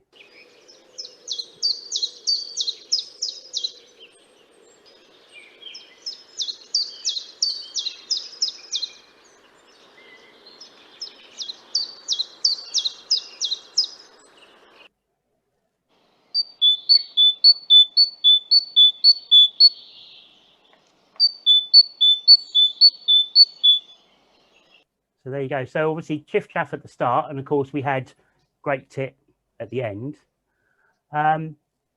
When you're listening to them in the field, you wouldn't necessarily think you can get them confused, but there's been a couple of times where I've heard maybe a great tit in the distance, and they don't always sing as clearly as that. Great tits are renowned for having 1,000,001 different songs and calls, and sometimes that teacher song can be a little bit more disjointed, and if you're not clued up, if you're not switched on, you can get them confused. So for you guys, I don't know what do you think differentiates the two? I've just downloaded BirdNet, and it says it was a great tit. So there you go. Oh, brilliant! There you go. So just use BirdNet. But yeah, so basically you record it, and then you choose the section of the sonogram that you wish to analyze. Yeah.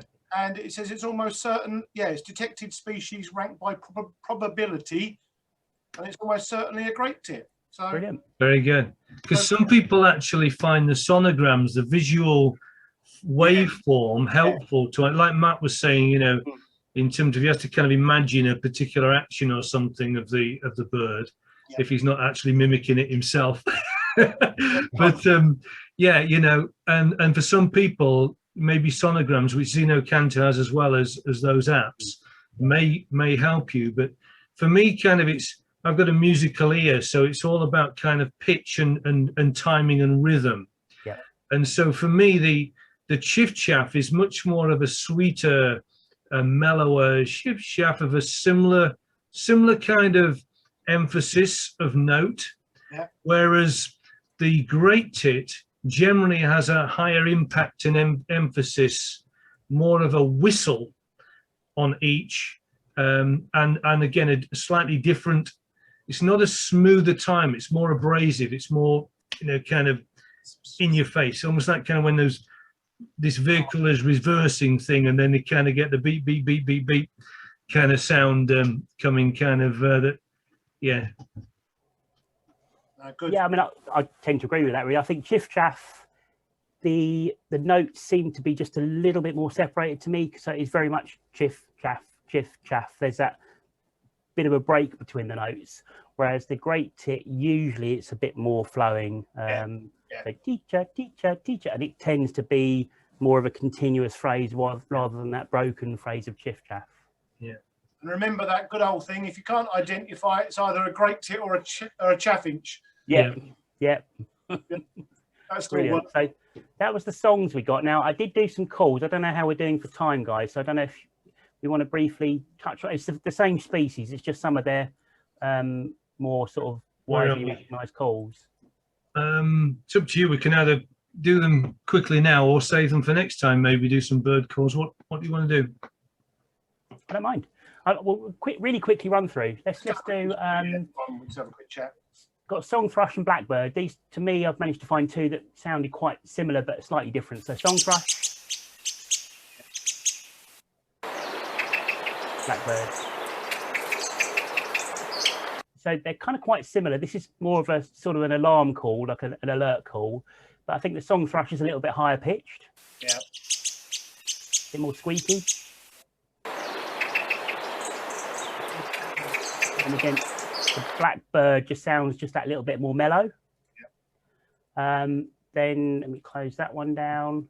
We've got Black Cap, Chiff Chaff, Great Tit and Missile Thrush. Just real quick examples. So Black Cap sounds like a couple of stones being banged together, really. Hold on.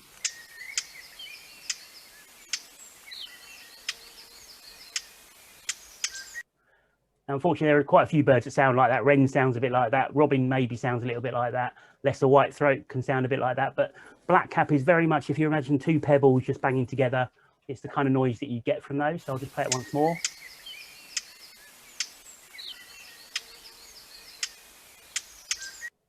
Chiff Chaff is like a slur. Now, Willow Warbler has got a very similar call, and so is Great Tit can do something similar to that, and Chaffinch as well, and Redstart too. But I think the Chiff Chaff one is just quite a short and just a slight slur, whereas some of the other species I mentioned are more of a distinct slur on the call. Yeah. And then we've got Great Tit, which there's millions of calls, but I picked this one because this one can sometimes be quite confusing. I think, you know, sometimes think, what's that? Oh, hang on, sorry. Here we go. A minute. I think this should work if I click there and click play, hopefully. There we go.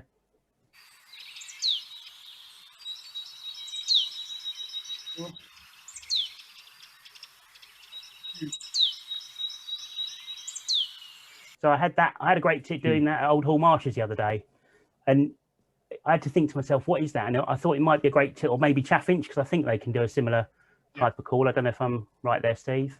Yep, that's right. Yep. Spot. And then final one on this is Missile Thrush, and Missile Thrush always sounds a bit like a kind of a rattle, really, a football rattle or a baby more rattle. often what you hear. Yeah. Oh, I don't know why it's doing this. Hang on a second. It's going back to the beginning. There we go.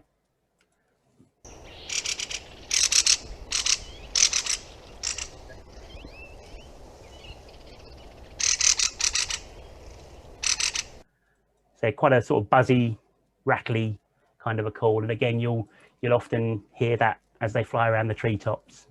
And then the final one, Blackbird and Robin, they're very similar, to be fair. The Blackbird is just a slightly more of a sort of seep call than the Robin. The Robin is maybe a little bit shorter, so I'll play those quickly. Blackbird first.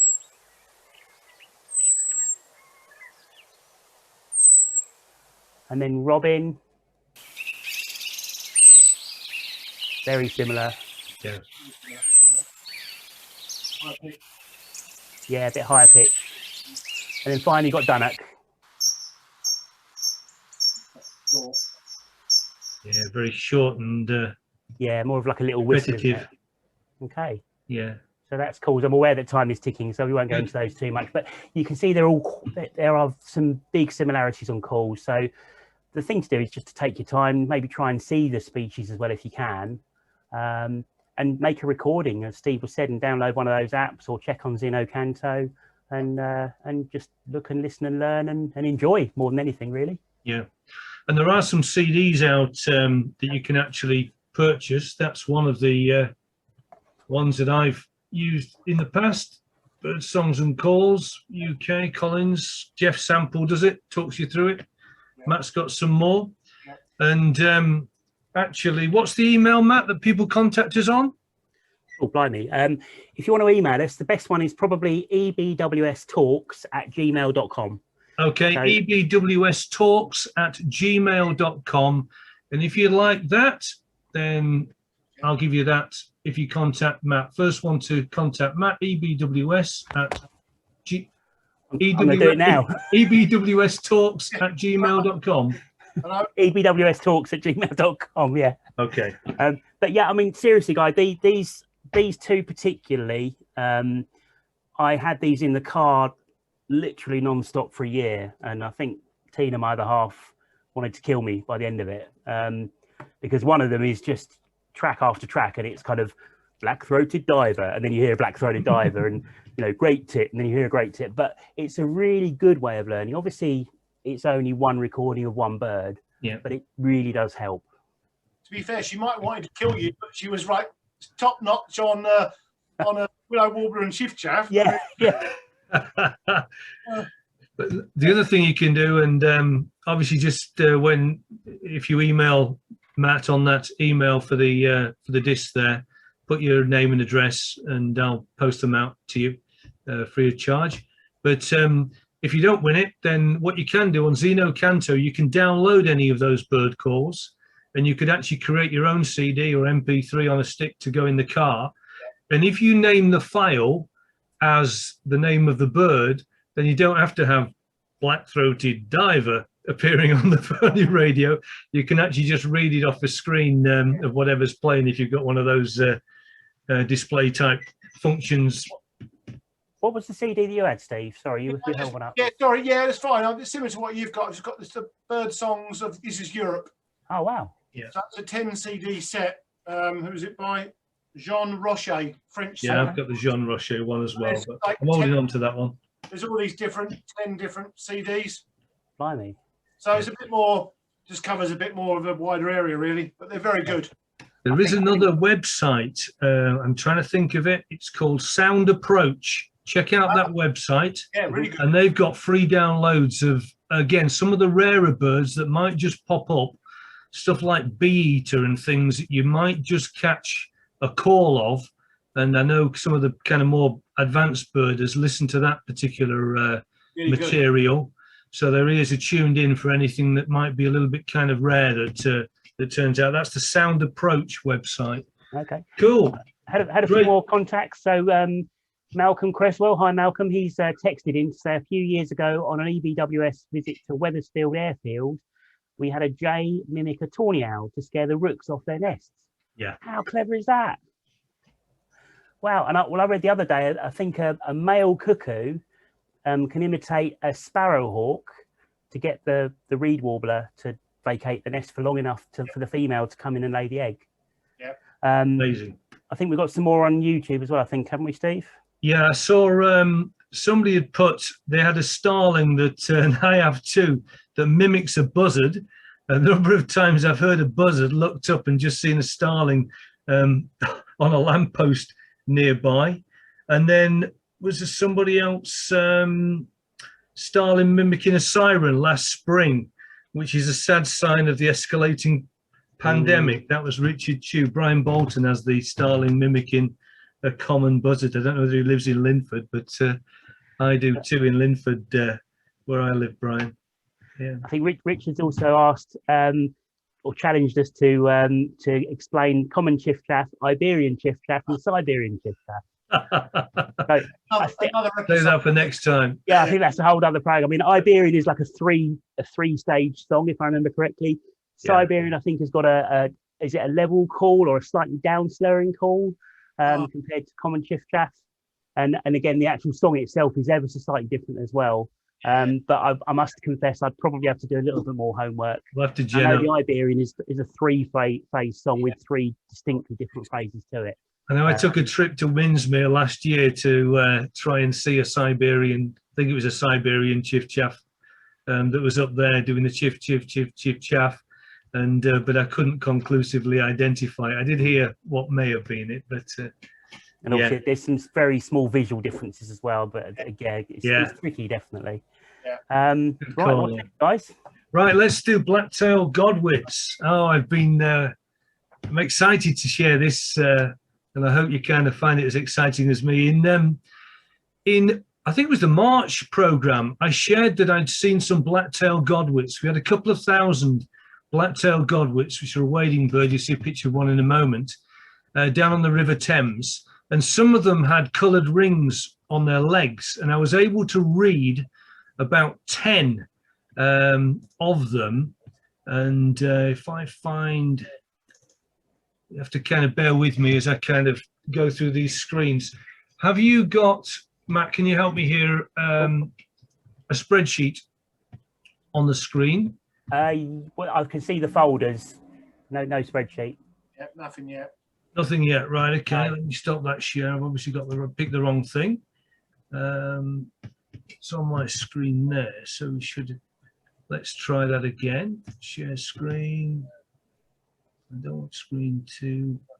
List of rings. There we go. How's that? That's better, isn't it? Yeah, brilliant. Right now, if I don't know whether stretching it, does that make it any bigger for you? Yeah. Yeah, good. Okay, so apologies if you can't read this if you look on a phone or something small, but basically 1, 2, 3, 4, 5, 6, 7, 8, 9, 10 black-tailed Godwit that I found with rings on between the 5th of March and the 7th of April was the last one.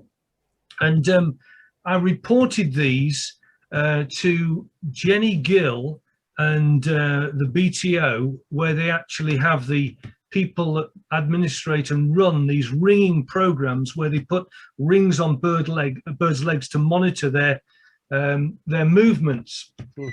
And in particular, I got a report back from 4, but 3 we're going to look at tonight.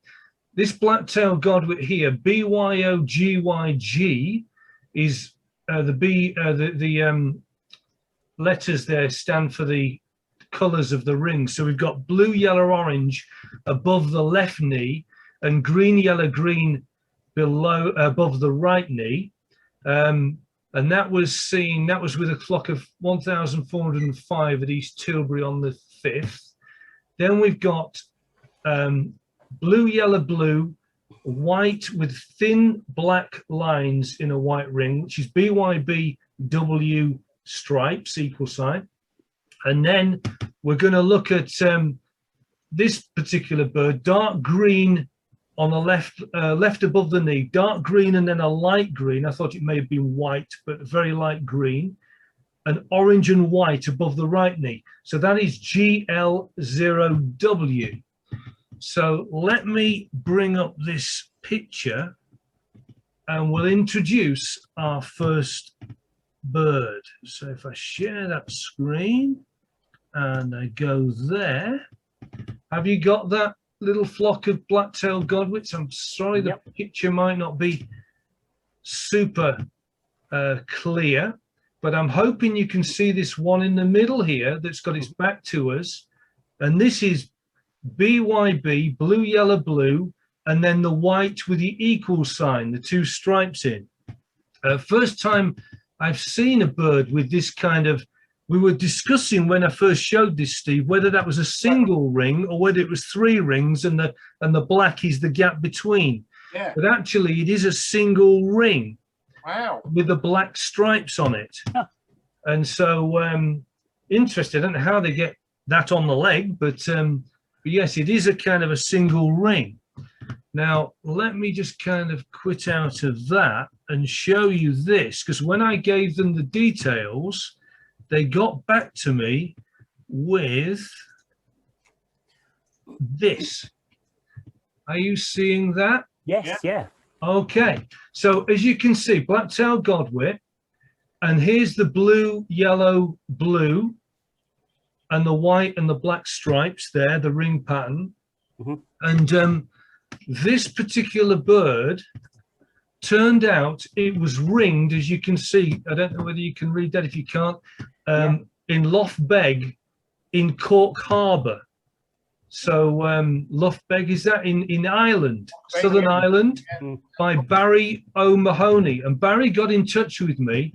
Now, this bird was ringed only a couple of years ago in February 2019.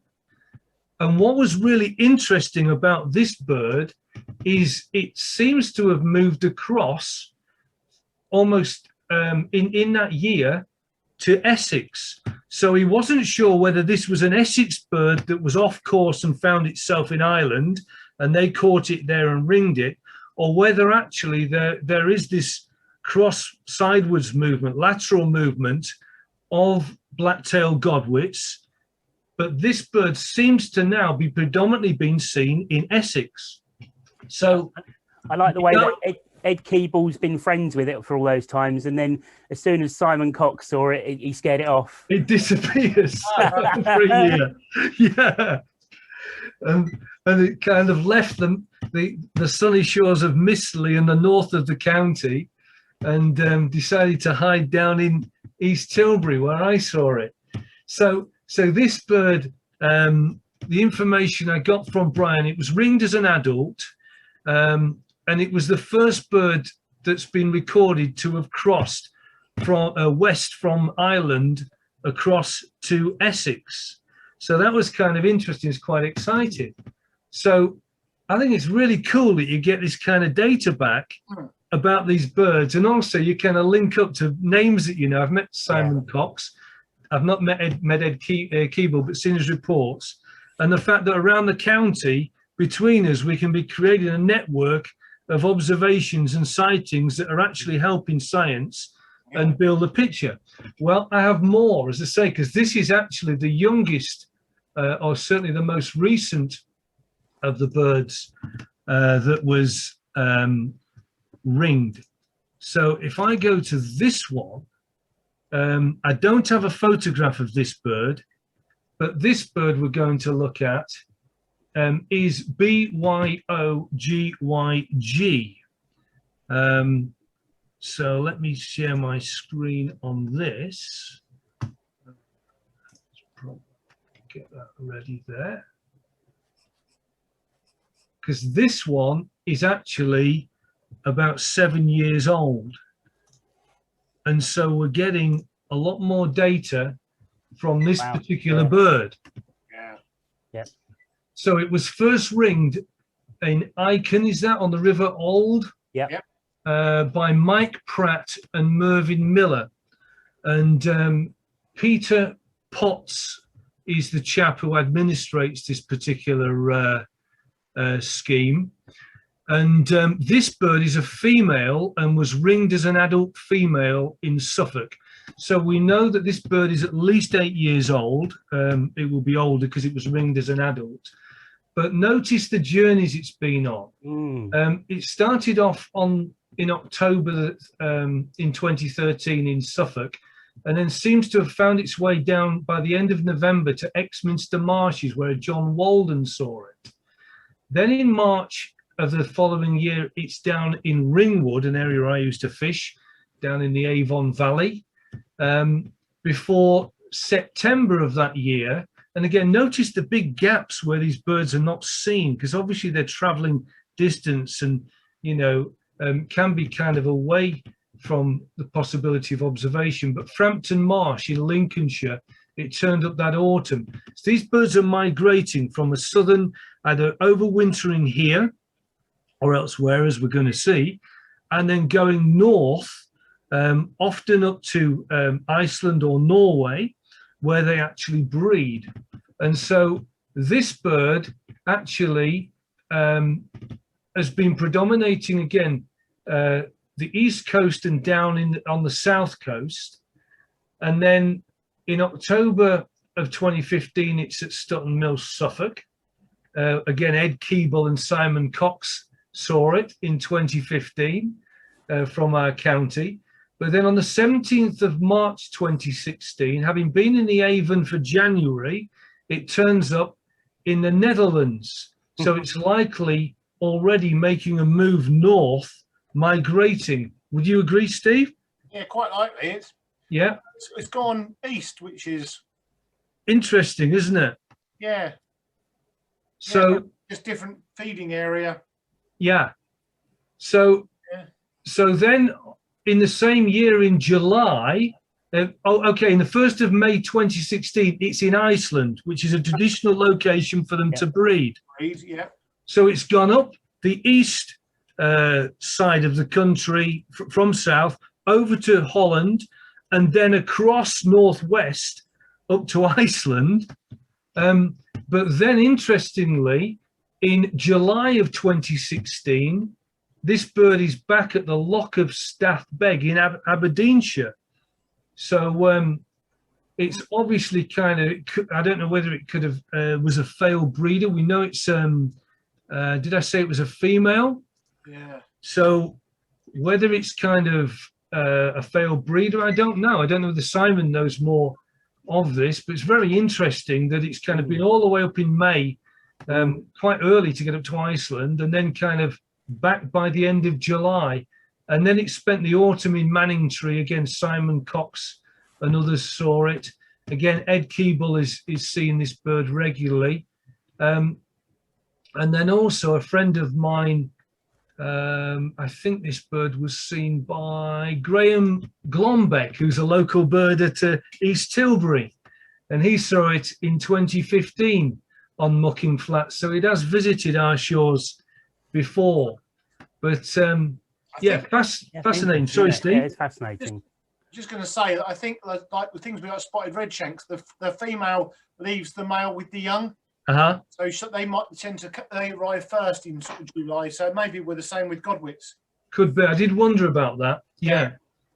But the other great thing about recording these is you become part of the history, you know, so you can see these names of people, and they're at the bottom. Proud to say, Steve Swinney saw it on the 6th of March 2021. And interestingly, as I say, it was last seen in Exeter last November. So obviously it had been, again, it seems to continue this route down to the Exeter South Coast area and then come up the East Coast. I don't think there's any, there is in 2018, it's seen in the Netherlands. And obviously there's a lot less people looking in Iceland on the breeding grounds, unless they're there specifically monitoring them. So you don't get a lot of reports up there. But I have one more, and this one is absolutely amazing. And I do have a picture of it.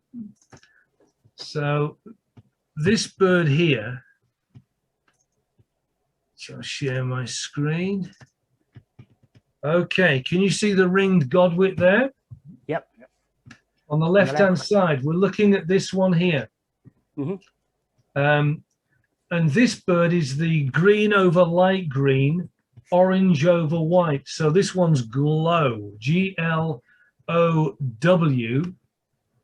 And this bird was actually very interesting to Jenny Gill, who works at University of East Anglia on their research programs.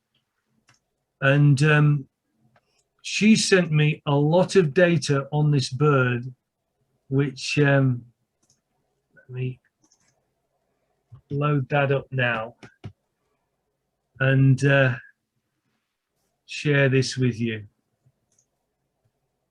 I do love it when you report something, you get these screens back. It's really interesting. It's incredible, isn't it? Yeah, brilliant. But look at this. This bird was ringed on the 9th of September 2002. Good grief. So this godwit, that godwit that you saw, is over 20 years old because it was ringed as an adult. It's a male, and it was ringed by Jenny Gill in Holbeach on the Wash in Lincolnshire.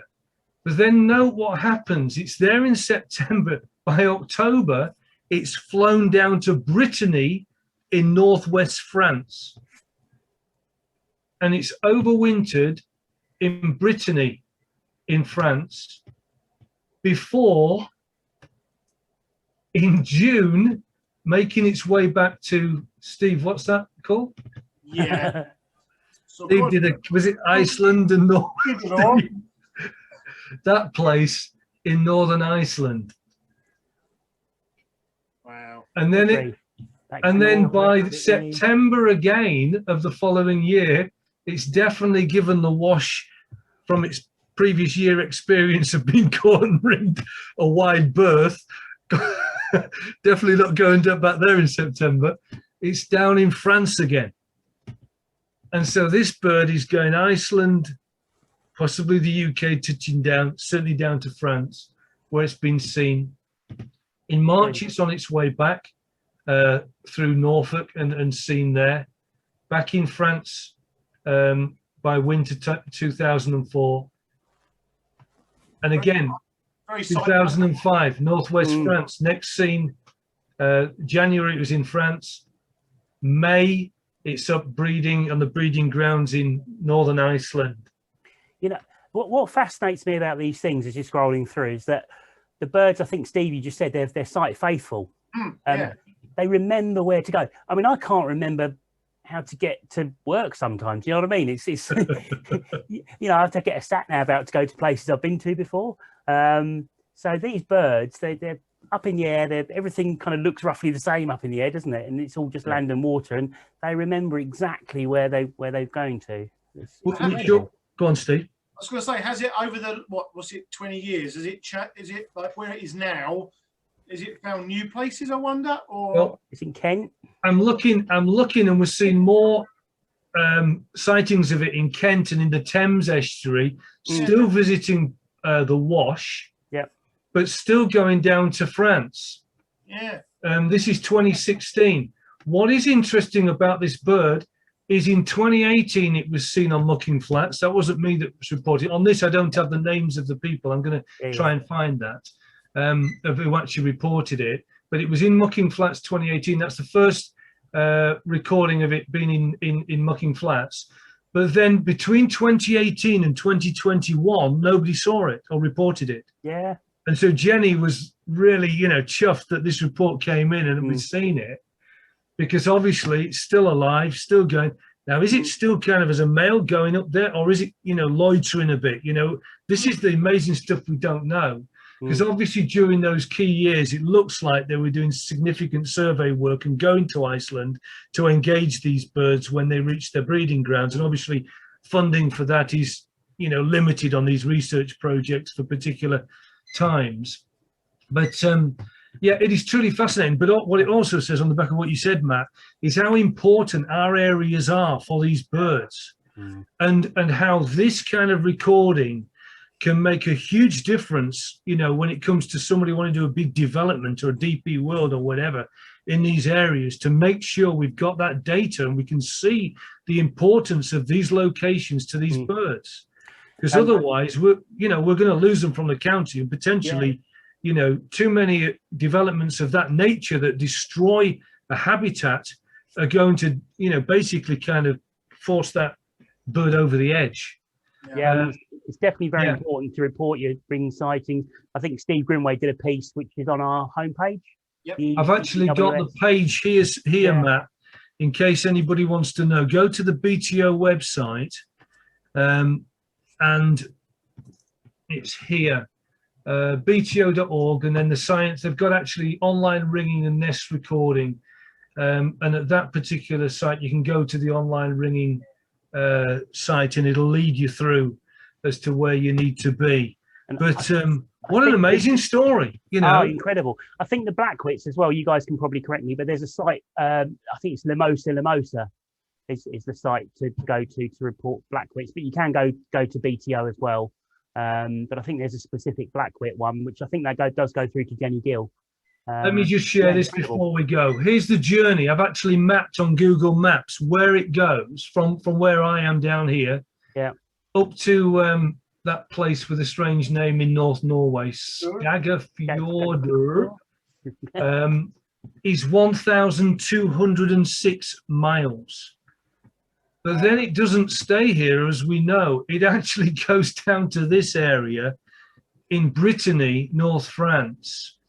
So that actually is 1,522 miles. Amazing. As the Godwit flies, but we know that they, stop off in other areas. If you 2,500 kilometers, 5,000 kilometers round trip. It's 20 years old, so it's been doing that potentially, 20 years or two. It's unbelievable. Yeah. Isn't that amazing? Yeah. Fabulous. Cool. Right. What's next? We're going to talk very briefly about cleaning our gear, I think. I know time's ticking on. You know what? Perhaps we should leave that until next month. Yeah, I think that's probably a good idea, really. Yeah. Competition time. Competition. Photo comp. Yes, photo comp. Right. So, as many of you hopefully know, we've been running our first monthly photograph competition, and huge thanks to everybody who's been taking part in it. We're going to go through some rules a bit later on, because we're hopefully going to run it again next month, if people want us to. But one of the things that we weren't particularly specific on, and I hold my hands up to this, we didn't specify that the photos had to be taken in Essex. So we did have 2 or 3 entries from outside the county, which is great. It's really good. And thank you for those. And certainly one of them I want to just bring up because it's a beautiful picture. Hopefully you can see that. Yep. Yep, because I've got a lovely Dartford Warbler, and that was taken up in Minsmere. So I just really like that picture. But unfortunately, I think a Bird of Essex photo competition has to be Essex birds, really, doesn't it? It's not Essex. Yeah, it needs to be in Essex. So we split it into semi-finals and final because we had about 35 entries in the end, which is really good. So the semi-finalists that didn't make it through to the final, we had a chiff chaff, which was absolutely lovely. And that was sent in by Mike Smith. So thanks very much for that one.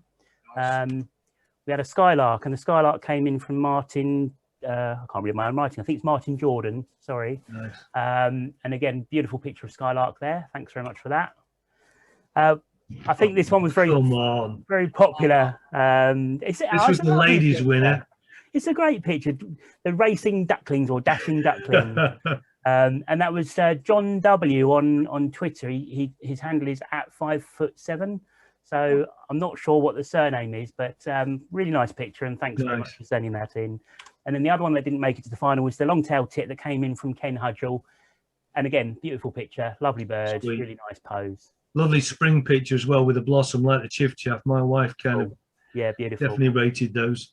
Now in the final, we had the final 4 pictures, and just to explain, we had votes on Twitter, but we were also receiving votes on Facebook, and I also put a telephone number up for anybody that couldn't vote on social media, and I received quite a few votes on the phone as well. So for anyone that's voted on the Twitter poll, you do get to see the current results, but they're not necessarily the final results. So we'll go through the finalists in reverse order.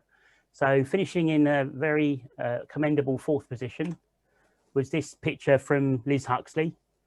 And you've got some San Martins having a bit of a battle on the beach at Rabness. And she said she watched them, they were fighting in the stones, and then they kind of flew out and they were chasing each other back round. Amazing. And then they went back into the stones and carried on fighting. She said she's never seen that behaviour before. Never seen it before. No, I don't know what about you, Steve G? Have you seen that before? Not at all. No. Amazing. No, that's really unusual behaviour, I have to say. I mean, I've definitely seen them chasing each other around in the air, but I've never seen that on the ground. So that's really unusual. So that's a great picture, really, not only for the picture itself, but because of the behaviour. Yeah. 3rd place, we had this beautiful barn owl, and the barn owl was taken by Derek Howes. So thanks very much for sending that one in. And it's just a lovely picture. The lighting's great. The detail on the bird is fantastic. And obviously everyone loves an owl anyway. So beautiful picture.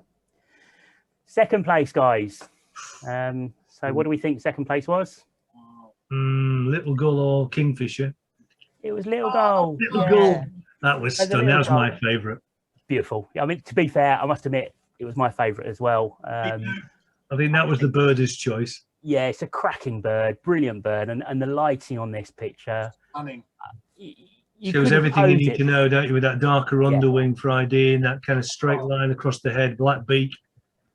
I think one of you guys said the other night, it's like a feather perfect bird. It's just beautiful. Stunning. Yeah. Great capture. So yeah, thanks very much for that, Brian, and well done on the 2nd place. But the winner of the first ever Essex Birdwatching Society monthly bird photograph competition is Kingfisher. Great shot. Beautiful. And the Kingfisher was sent in by Adrian Galley, I think it is. Again, my writing is awful. So Adrian Galley, thank you very much indeed. And apologies if I have got your name wrong. Well done. Lovely picture, lovely close up. I don't know what species. What fish is that? Is that like a little? It's even got the bullhead. It's a bullhead in focus. Yeah, bullhead. beautiful, absolutely beautiful. So I think if we've got some details for Adrian, we're going to do a certificate or something and get it sent out to him by email. And yeah, so thank you, big thanks to everyone who took part. It was a lot of fun to do this end as well, a lot of fun to see all the pictures. And just very quickly, if we run it next month, which I think we're going to, the rules are going to basically be the picture must be taken during May of this, during this month, basically. So from today? Well, no, from the 1st of May, I think, just to make it easy. Yeah. So June's competition, the picture has to be taken in May. So it makes it nice and easy for us, really. Yeah. And it has to be taken in Essex as well. So if you can send in a picture, and you can send it via Twitter to @EBWS tweets.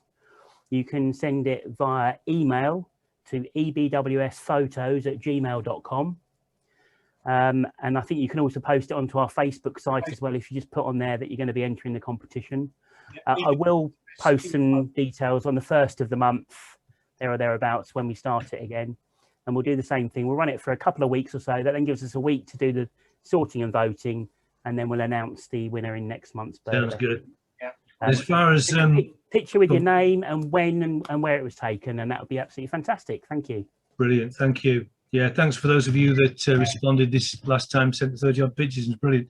Just in terms of bird of the month, I think certainly the one I've seen in the comments was Woodchat Shrike, and I think we'd probably unanimously go with that, wouldn't we, for this? Yeah, I think so. For this month. Yeah. Well, I don't know. Steve didn't see it, so. No, it's a good bird. So yeah, great bird. Yeah. But it could have been worse, Steve. Kind of a friend of mine, one of the Daves from my old photography club, went to see the Woodchat Shrike at Rettendon a few years ago. But unfortunately, he got there half an hour after it was taken by a sparrowhawk. So, I hope he got to see the one in Rochford, because he's trying to get a picture of every bird, and I know that was a notable miss from his archive. But I saw that before the sparrowhawk took it, luckily. So yeah, me too. And the first Friday of the month, next month in June, is a virtual talk. I think it's going to be talking about birds and birding history, but we've got to kind of, unless anybody knows, confirm up the details. Yes, well, so it's Ralph and Brenda Todd on Friday the 4th of June, and I think it's birds in history. So birds, sort of like, I don't know, in Egyptian type, birds portrayed throughout history. So okay, cool. So yeah, very good. And we'll be back on the 25th. Excellent. So I don't know if there's any other comments before we round up, Matt. My YouTube kind of crashed and I've restarted, but I've not had anything from the 12th. Have you got anything on Facebook, Steve? No, nothing on Facebook. Okay. I think we're good on YouTube. I'll just check the phone quickly. Yeah, it's 25th of June. Obviously, we're back. Not in 4 days. Yeah, can't handle that. Yeah, I think we're good. I think we've covered everything. So, massive thanks to everyone who's watched tonight, obviously, and thanks for all the comments and input. Yeah, I hope you enjoyed it, and enjoy your birding. Just after this storm, it's definitely worth getting out in the morning and seeing whether there's anything, particularly coastal estuary sites, sheer waters, possibly a fulmar or even a Sabine's gull. Who knows? Are you guys out about tomorrow at all? Yeah, I'm hoping to be out in the morning. What about you, Steve? Yeah, I am. I'm not birding. I've got a meeting. I'm meeting a couple of customers tomorrow morning for a coffee, but my bins will be with me. So they'll be talking. You'll be looking through the window. I know. Something like that. So, good. And so if you haven't already joined and a member for the Essex Birding Journal, then do. The other thing is we have an IO Group's email circulation. If you're not on that to find out what's about and the posts that people put onto the website of sightings, then please join that. That's the Essex Birdwatching Society IO Groups. That's free of charge. But enjoy your birding, and we'll hope to see you next month. Yeah, take it easy, and bye-bye. Catch up with you soon. See you soon. Bye. Keep warm.